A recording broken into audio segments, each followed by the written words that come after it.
उज्जैन कोठी पैलेस स्थित अजाक्स कार्यालय में उज्जैन जिला इकाई द्वारा दूसरे मालवांचल अजाक्स सम्मेलन को लेकर बैठक आयोजित की गई। मध्य प्रदेश अजाक्स के पूर्व अध्यक्ष IAS जैन कसौटिया साहब के संरक्षण में प्रदेश अध्यक्ष IAS संतोष जी वर्मा के नेतृत्व में सम्मेलन में संगठन को मजबूत करने, अधिकारी कर्मचारियों की समस्याओं तथा समाज के उत्थान को लेकर चर्चा हुई।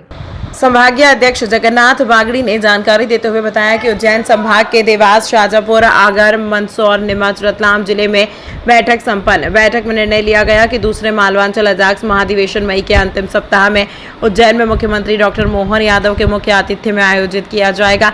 सम्मेलन में अजुजा वर्ग के सामाजिक और संगठनात्मक मुद्दों पर रणनीति बनाई जाएगी। बैठक को संबोधित करते हुए प्रदेश महासचिव महेश विरौलिया ने कहा कि अजुजा वर्ग के अधिकारी कर्मचारियों की लंबित समस्याओं तथा ग्रामीण क्षेत्रों के गरीब, शोषित और पीड़ित वर्ग के सामाजिक उत्थान को लेकर महाधिवेशन में महत्वपूर्ण निर्णय लिए जाएंगे। प्रांतीय सचिव डॉक्टर रमेश चंद्र चांगेसिया ने कहा कि अजुजा वर्ग के महापुरुषों ने देश की आजादी में महत्वपूर्ण योगदान दिया है। भारत रत्न डॉक्टर भीमराव अंबेडकर ने संविधान निर्माण कर देश को एकता और अखंडता के सूत्र में बांधते हुए लोकतांत्रिक गणराज्य की मजबूत नींव रखी। कार्यक्रम को प्रांतीय संयुक्त सचिव डॉक्टर कन्या मेडा, अजाक्स प्राध्यापक प्रकोष्ठ के प्रदेश अध्यक्ष डॉक्टर प्रमोद मालवीय एवं डॉक्टर मोहन निमोले सहित अन्य वक्ताओं ने भी संबोधित किया। कार्यक्रम के अंत में प्रदेश महासचिव महेश विरौलिया, जिला अध्यक्ष डॉक्टर RL परमार, साथियों ने कोठी रोड पर रैली निकाली गई, जिसमें कार्यकर्ताओं ने बाबा साहब अमर रहे के जय घोष लगाए। सम्मेलन के माध्यम से समाजजनों से अधिक संख्या में महाधिवेशन में शामिल होने का आह्वान किया गया।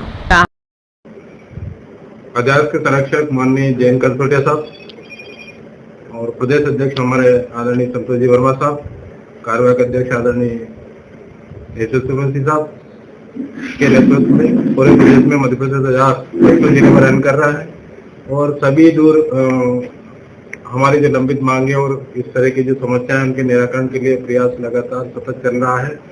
कई वर्षों से उनका निराकरण नहीं होने के कारण उज्जैन संभाग में हमने सभी जिलों में जिला सम्मेलन आयोजित करने का प्लान बनाया है। उज्जैन में डॉक्टर परमार के नेतृत्व में यहाँ पर रखी गई है, तो सारे लोग इसमें उपस्थित रहेंगे और जहाँ पर हम ये निर्णय करेंगे कि मालवा और निमाड़ का एक बड़ा महासम्मेलन हम यहाँ आयोजित करेंगे संभाग स्तर पर विद्यालय उज्जैन में, तो उसकी हम रूपरेखा तय करेंगे। यहाँ पे बैठ के सारे लोग और सारे SC की जो समस्या उनके निराकरण के बारे में विचार करेंगे और अजाक्स के जो विध्वंसक तत्व है उनके बारे में भी हम विचार विमर्श करेंगे कि जो अजाक्स को जो विध्वंस कर रहे हैं और अजाक्स को तोड़ने का जो प्रयास कर रहे हैं उनके खिलाफ भी क्या एक्शन ली जाएगी वो भी हम कल तय करेंगे। क्या नाम आपका? मेरा नाम जगन्नाथ बागड़ी, उज्जैन संभाग अध्यक्ष। 9 दिसंबर 2017 को अजाक्स जिला उज्जैन का मालवांचल सम्मेलन रखा गया था।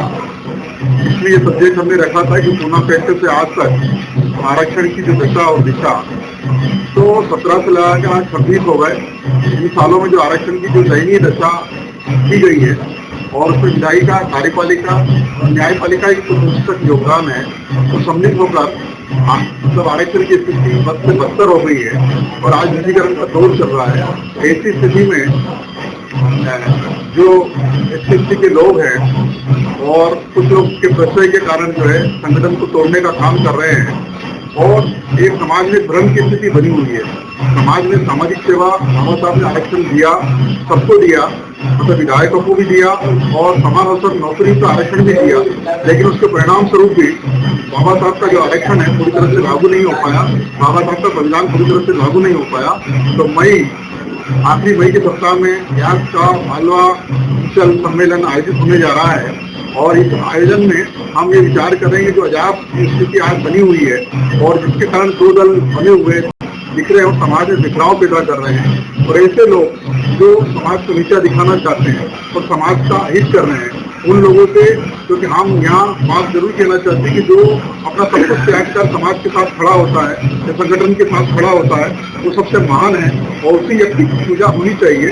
और ऐसे लोग जो अपना दल, अपना पद छोड़कर उसी जगह अपने पद को धारण कर रहे हैं उनकी पूजा नहीं होना चाहिए, उनको अयोग्य मानना चाहिए। तमाम महत्वपूर्ण खबरों के लिए देखती रहिए MP फर्स्ट न्यूज।